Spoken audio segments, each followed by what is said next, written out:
Ahojte, dnes urobím 9. pomazánku, nátierku z 30 šampiňónovú.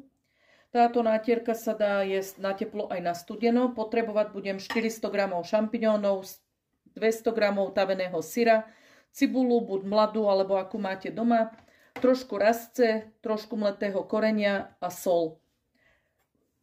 Prvé si nakrájam cibulu na drobné kúsky. Môžete použiť takú, akú máte doma, bielu, červenú, alebo tú klasickú, prípadne šalotku, to už nechám na vás. A taktiež môžete použiť aj trošku cesnaku. Takže pokrájanú cibulu dám osmažiť. Sporák som si nastavila na slabšiu teplotu, aby cibula hneď nezhorela.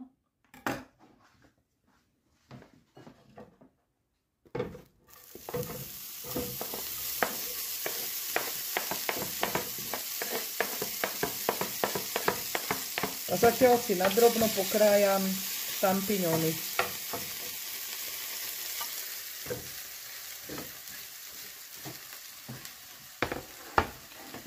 Takže šampiňóny som najprv umyla a teraz sa ich pokrájam nadrobno.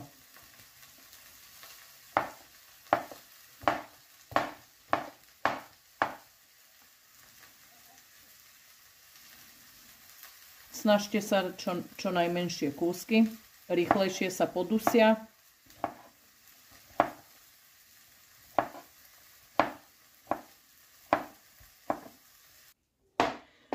Takže šampiňóny si pridám k posmaženej cibule, pokrájané na drobno.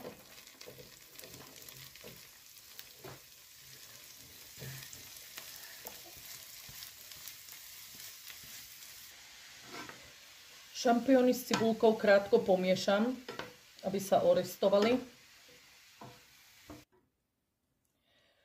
Takže takto orestované šampiňóny si trošku aj pustili šťavu. Teraz ich trochu posolím, pokorením.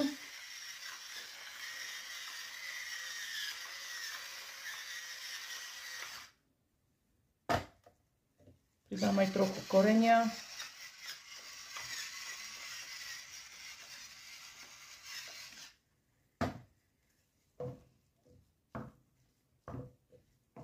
A úplne malú štipku rastce, iba trošičku.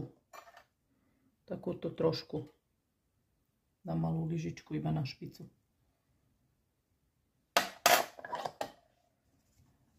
Chvíľu premiešam.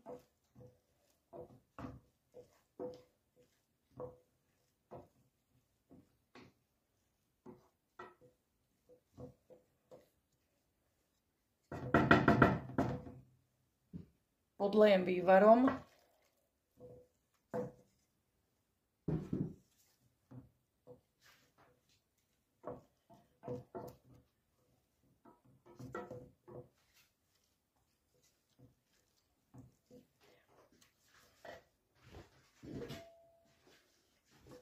A nechám dodusiť pod pokrievkou.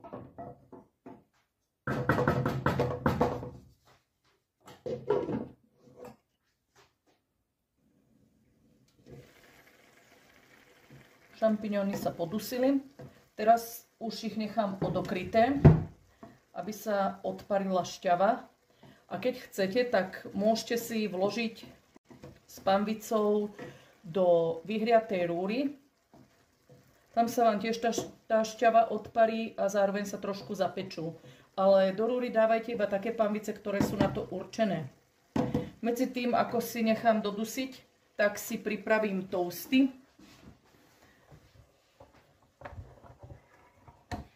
Dám si ich sem zapiecť.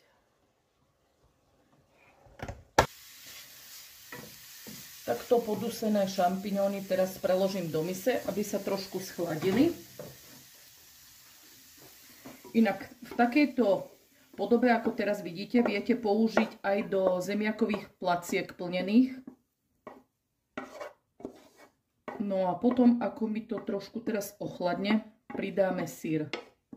Keď budete chcieť krémovú konzistenciu, tak znova môžete si všetko vymixovať a potom máte úplne hladkú nátierku, ale ja si ju nechám takto chvíľku, nechám vychladnúť a budeme pokračovať ďalej. Takže šampiňóny trochu vychladli.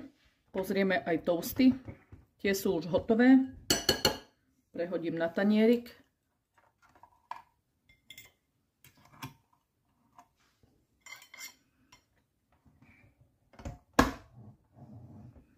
A teraz nátierku dokončím. Ešte vám poradím, že keď máte takto podusené šampióny, tak môžete ich použiť v takomto stave, ako ich vidíte, napríklad aj do risota alebo na fašírku. To je z inej časti, ale teraz chceme robiť nátierku, tak pridám tavený syr, 200 g. Syr použite kockovaný, trojuholníčkový alebo v črievku. To si vyberte podľa toho, aký vám chutí. A kľudne môžete použiť aj tie tavené syry, ktoré už majú v sebe šampiňóny. Teraz je dostať rôzne šunkové so šampiónmi, s bylinkami, takže myslím si, že aj taký by sa dal použiť.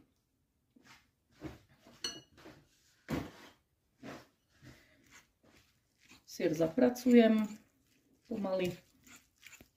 Takže nátierka je hotová. Podľa chuti si už potom prisolte, pridajte korenie. Kto má rád, môžete si teraz pridať k tomu aj strúčik cesnaku, buď taký surový, keď máte radi, alebo si môžete počas tepelnej úpravy dať ten cesnak. Nám to vyhovuje takto. A kľudne, kto by chcel, tak ešte si môžete aj pridať syr. Som hovorila, že podávať budeme s toastami, takže konzistenčne je nátierka takto. Môžete znova podávať so zeleninou. A veľmi dobrá by táto nátierka bola, aj keby ste si k tomu už, ako to máte s tým syrom, dali cestoviny. Ďakujem vám za pozornosť a na budúce si môžeme ukázať recept na brinzovú